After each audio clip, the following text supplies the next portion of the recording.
सपना मोहन नगर की एक बड़ी सी सॉफ्टवेयर कंपनी में काम किया करती है। उसी कंपनी में शिवम नाम का लड़का भी काम किया करता था। सपना और शिवम एक दूसरे से बहुत प्यार करते थे। रोज की तरह ही रात के 8 बजे ऑफिस के सभी स्टाफ की छुट्टी हो जाती है तो शिवम सपना के पास जाता है और उससे बोलता है, अरे सपना, कितना काम करोगी? जरा देखो तो, आधा स्टाफ घर जा चुका है और ये मैडम है कि घर चलने का नाम ही नहीं ले रही हैं। अरे यार क्या बताऊं, आज मैं तुम्हारे साथ घर नहीं जा पाऊंगी। मेरी एक फाइल है जिसे कंप्लीट करके आज ही मुझे बॉस को देना है। जब तक मेरा काम नहीं पूरा हो जाता मैं घर नहीं जा पाऊंगी और मुझे लगता है कि काम पूरा करने में मुझे आराम से 11-12 तो बज ही जाएंगे। फिर तो मैं भी तुम्हारे साथ ही रुकूंगा। अरे तुम मेरी चिंता मत करो, मैं कैब से घर चली जाऊंगी। पर अगर तुम अपने घर देरी से गए तो तुम्हारे पापा तुम्हारा क्या हाल करेंगे, ये तो तुम अच्छे से जानते हो। नहीं नहीं, रात के समय कैब से जाना सही नहीं होगा। अरे बाबा तुम घर जाओ, मैं घर पहुंचते ही तुम्हें फोन करूंगी। ओके। सपना की बात मानकर शिवम अपने घर चला जाता है और सपना को ऑफिस में काम करते हुए कब 12 बज जाते हैं उसे पता भी नहीं चलता है। अरे बाप रे, आज तो रात के 12 बज गए। मैं जल्दी से कैब बुक करती हूँ। सपना जैसे ही कैब बुक करती है कि कैब तुरंत ही ऑफिस के बाहर आ पहुंचती है। सपना कैब में बैठती है और बोलती है, क्या बात है भैया, आप तो कैब बुक करते ही आ गए। चलो अच्छा है, वैसे भी आज घर के लिए मुझे काफी लेट हो गया है। कुछ देर बाद सपना कैब की खिड़की से बाहर देखती है और वो चौंकते हुए कैब ड्राइवर से बोलती है, अरे भैया ये आप मुझे किस रास्ते से ले जा रहे हो? यहाँ तो आसपास सब सुनसान है। कैब ड्राइवर जोर जोर से हंसने लगता है और सपना से बोलता है, मैडम, आप जैसी सुंदर हसीना को मैं भला शोर शराबे के रास्ते से कैसे घर ले जा सकता हूँ? ये क्या बकवास कर रहे हो तुम? सपना की बात सुनते ही कैब ड्राइवर एक डरावने भूत के रूप में बदल जाता है और हंसते हुए बोलता है, तुम सच में बहुत सुंदर हो। क्या तुम मुझसे शादी करोगी? तुम एक भूत हो और मैं शादी, वो भी तुमसे? कभी नहीं। सपना की बात से भूत को बहुत गुस्सा आता है और वो सपना को कैब से उतार कर उसका गला दबाकर मार डालता है। फिर अगली रात 12 बजे निधि नाम की लड़की सड़क के किनारे खड़ी किसी का इंतजार कर रही होती है कि तभी उसके सामने एक कैब आकर रुकती है। अरे मैडम, आप इतनी रात में यहाँ अकेले खड़ी हैं, क्या आपको पता नहीं इस रास्ते में ऐसे अकेले खड़े रहना कितना रिस्की है? आइए मेरी कैब में बैठ जाइए, आपको जहाँ जाना है मैं छोड़ दूंगा। नहीं, मुझे कैब की जरूरत नहीं है, मेरा दोस्त बस आता ही होगा। अरे मैडम, मैंने सुना है इस रास्ते पर रात 12 बजे एक भूत घूमता है। अब सोच लीजिए, कहीं मैं यहाँ से गया और वो भूत यहाँ आ गया तो आपका क्या होगा? निधि डर जाती है और फट से कैब में बैठ जाती है। मैडम, आप कितनी सुंदर हो और काफी पढ़ी लिखी भी मालूम होती हैं। आप शायद मोहन नगर की सॉफ्टवेयर कंपनी में काम करती हो। क्या बात है भैया, आपने तो बिल्कुल सही पहचाना। मैं भी आप जैसी ही सुंदर पढ़ी लिखी जॉब करने वाली लड़की से ही शादी करना चाहता हूँ, जो बिल्कुल आप जैसी हो। वैसे मैडम, क्या आप मुझसे शादी करोगी? तुम्हारा दिमाग तो ठीक है?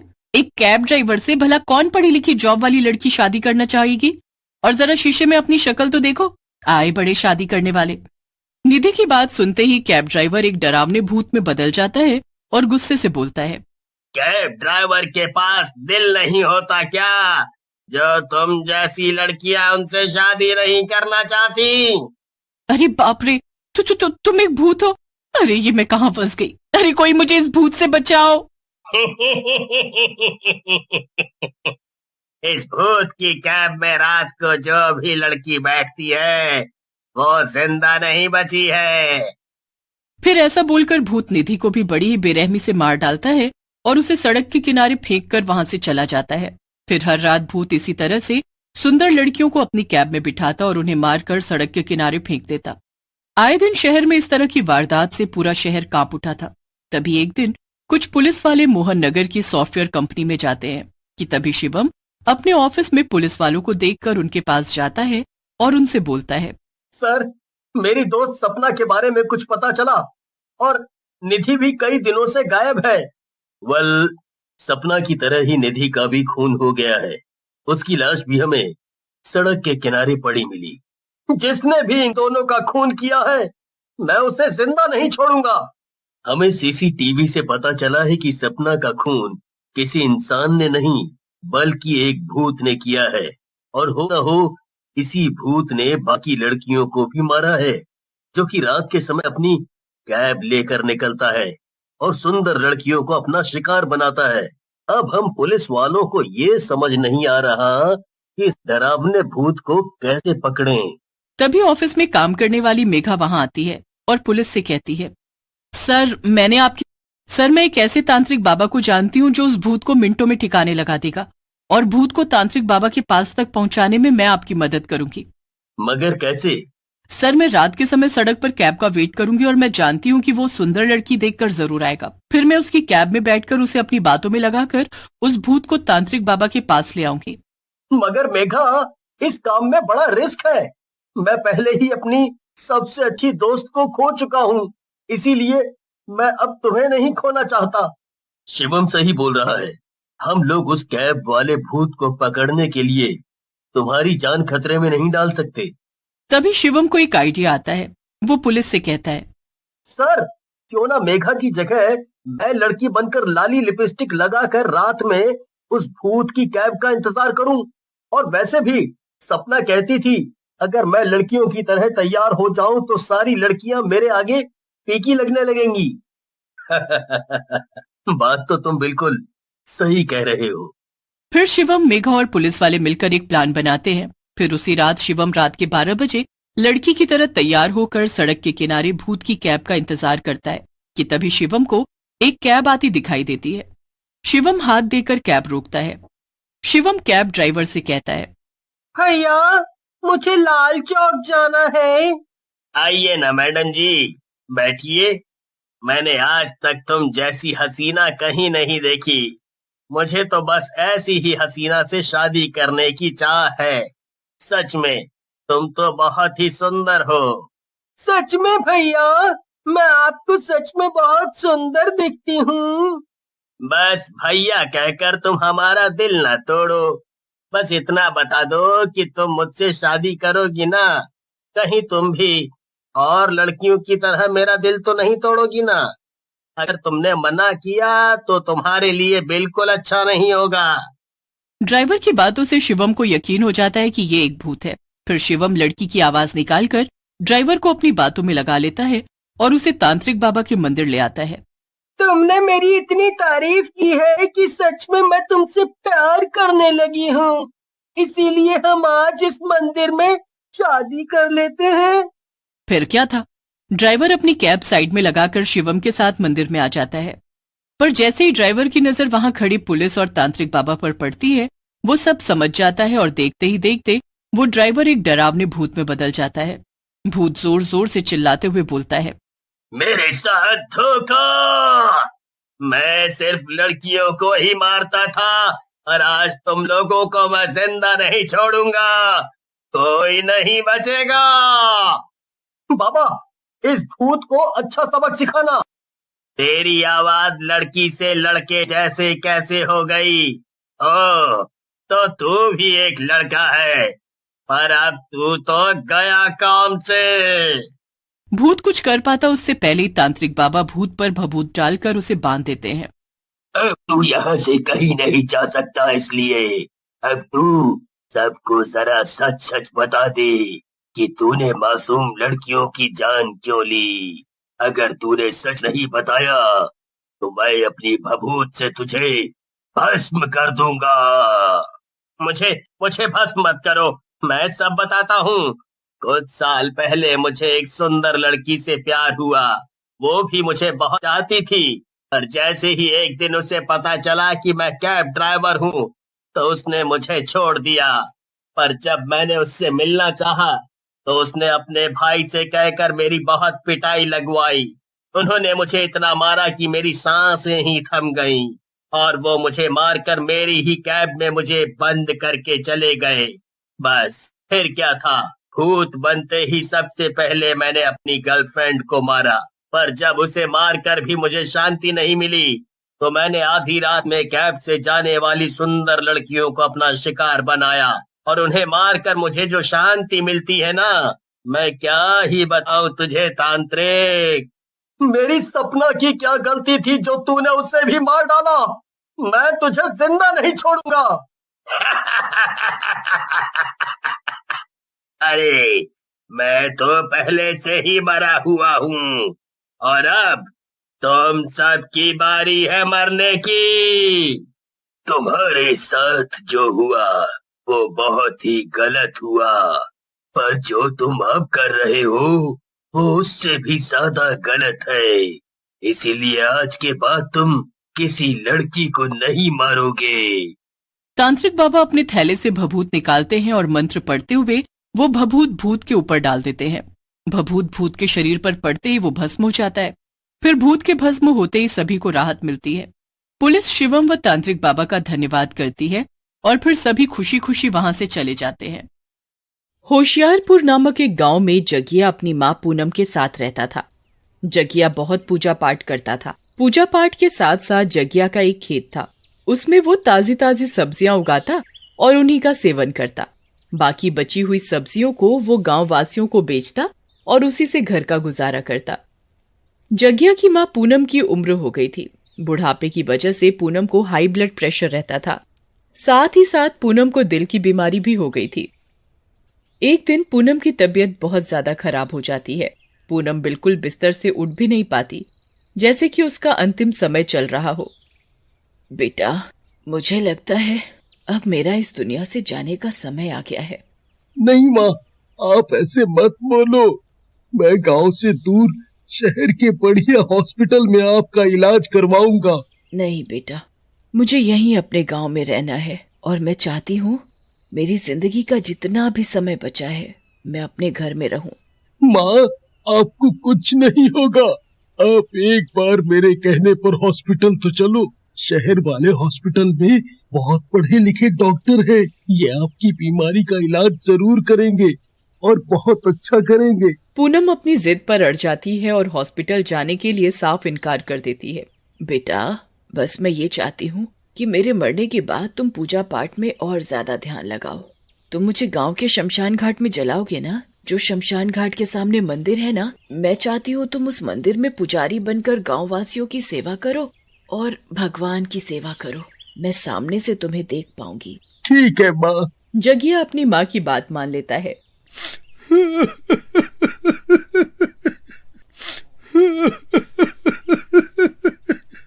आप मुझे छोड़कर क्यों चली गई? एक दिन जगिया को अपनी माँ पूनम की बहुत याद आती है। वो शमशान घाट पर जाकर बहुत जोरों से रोने लगता है।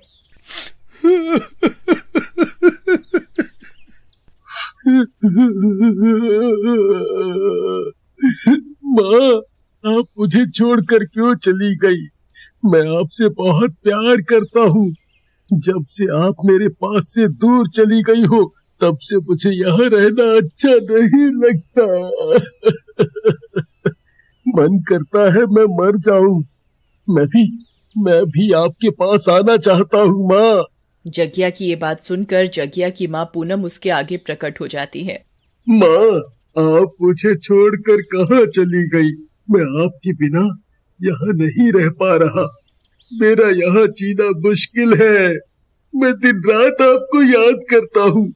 जब से आपका देहांत हुआ है, ऐसा एक भी दिन नहीं हुआ कि मैं आपसे मिलने शमशान घाट न आया हूँ। और एक आप है कि आप मुझसे कभी मिलती ही नहीं। हाँ मेरा बेटा, मुझे सब पता है, पर मैं तुम्हारे आगे नहीं आना चाहती थी, क्योंकि अगर मैं तुम्हारे आगे आती तो तुम्हारा मन और दुखी होगा। माँ, मुझे आप अपने पास बुला लो। मैं आपसे दूर नहीं रह सकता। अरे ये किस तरह की बात कर रहे हो बेटा? मैं चाहती हूँ तुम अब मंदिर छोड़कर अपनी शादी करो और अपने परिवार के साथ अपना आगे का जीवन व्यतीत करो। जब तुम्हारे बीवी बच्चे हो जाएंगे तब तुम्हें मेरी याद नहीं आएगी। नहीं माँ, मुझे कोई शादी नहीं करनी। मुझे बस अपने पास बुला लो। तुम चुप करो और अपनी शादी के बारे में सोचो। गांव की किसी अच्छी लड़की से अपना विवाह करो। पूनम जगिया को अपनी कसम देती है और उसे शादी करने को बोलती है। बस बेटा ये याद रखना, जब भी तुम मुझे याद करोगे मैं तुम्हारे आगे प्रकट हो जाऊंगी। जब भी तुम्हें मेरी जरूरत होगी मैं शमशान घाट वाले मित्रों के साथ मिलकर तुम्हारी मदद करूंगी। जगिया अपनी माँ से बात कर रहा होता है, तभी एक गांववासी गोलू उसको शमशान घाट में अकेले बात करते हुए देख लेता है। अरे ये जगिया शमशान घाट में अकेले इस समय किससे अकेले अकेले बात कर रहा है? मुझे तो अब भैया डर लग रहा है। ये जगिया कहीं हम सब गांव वासियों के लिए कोई जाल तो नहीं बना रहा? मुझे तो लग रहा है इसने मंदिर में रहकर कोई भक्ति नहीं की, बल्कि इसने जादू टोटका सीखा है। पर ये शमशान घाट में अकेले आत्माओं से बात करता है। उन्हें अपने मन की सारी बात बताता है और उनसे काम करवाता। गोलू गांव जाकर सब गांववासियों को जगिया की बात बता देता है। अरे गोलू, तुम ये कैसी बात कर रही हो? अगर ऐसा कुछ है तो फिर हमें जल्द से जल्द उस जगिया का कुछ करना पड़ेगा। जी मुखिया जी, हम सबकी जान खतरे में है। जगिया शमशान घाट में जाकर अकेले आत्माओं से बात करता है।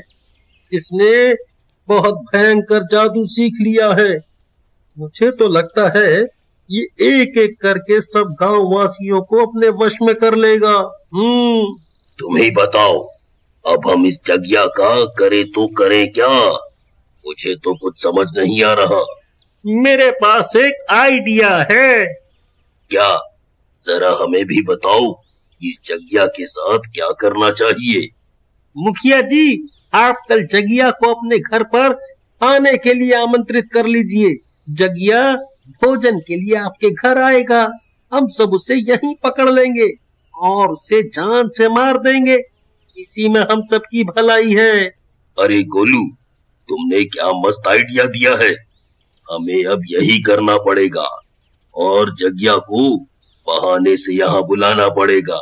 जी मुखिया जी, जगिया आपको गांव के मुखिया होने के नाते मना भी नहीं करेगा। अगली सुबह गांव का मुखिया शमशान घाट के सामने वाले मंदिर में जगिया को भोजन करने के लिए आमंत्रित करने के लिए जाता है, पर वो देखता है कि मंदिर में कोई नहीं है। अरे, ये जगिया किधर गया? हम सब ने कल मिलकर इतनी मुश्किल से प्लान बनाया है इस जगिया का खात्मा करने का, और ये जगिया है ही नहीं इधर। ऐसे तो हमारा प्लान चौपट हो जाएगा।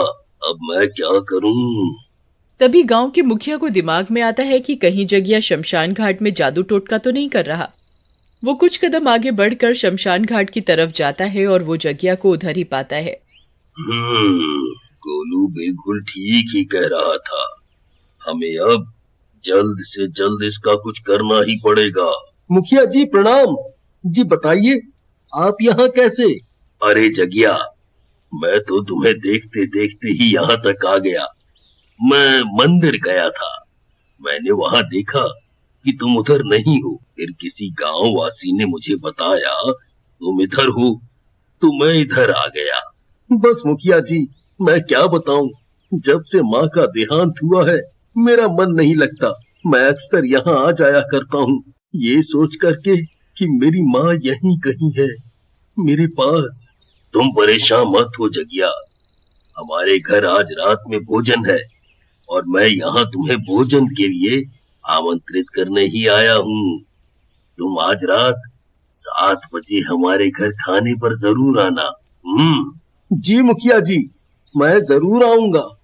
जगिया मुखिया के बताए अनुसार उसके घर खाने पर पहुंच जाता है।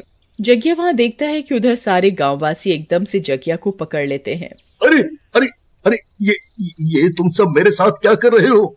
मुखिया जी, आपने तो मुझे खाने पर आमंत्रित किया था, फिर आप ये मुझसे दुर्व्यवहार क्यों कर रहे हो?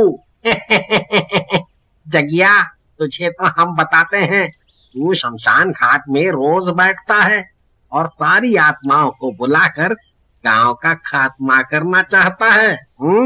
अरे, ये तुम्हें किसने कहा? ऐसा तो कुछ नहीं है। मैंने तो कभी भी गांव का बुरा नहीं चाहा।